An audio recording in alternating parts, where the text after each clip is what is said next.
Турузбеков Аден Турузбекович. Чүй облусунун Чүй районуна караштуу Исаев атындагы орто мектебин 2014-жылы бүтүргөн. 2016-жылы Кыргыз Улуттук университетинин педагогикалык кадрларды максаттуу даярдоо институтун аяктаган. 2020-жылы Кыргыз Улуттук университетинин журналистика факультетин аяктаган. 2017-жылы Ала Тоо Доору коомдук бирикмесин негиздеген. 2018-жылы КГТ Тур Чахан фирмасын түзгөн. Ички иштер министрлигинин Кыргыз милициясына 95 жыл юбилейдик медали менен сыйланган.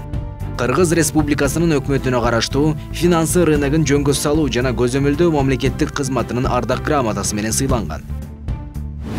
2017-жылдын октябрь айынан 2018-жылдын февраль айына чейин Жетиген журналында эмгектенген. 2018-жылдын февраль айынан 2019-жылдын март айына чейин Ала Тоо 24 телеканалында кабарчы болуп эмгектенген. 2019-жылдын март айынан август айына чейин Апрель телеканалында кабарчы. 2020-жылдын январь айынан декабрь айына чейин Пирамида телеканалында алып баруучу болуп эмгектенген. 2020-жылдын декабрь айынан 2021-жылдын март айына чейин Чүй облусунун ыйгарым укуктуу өкүлүнүн маалымат катчысы болуп эмгектенген.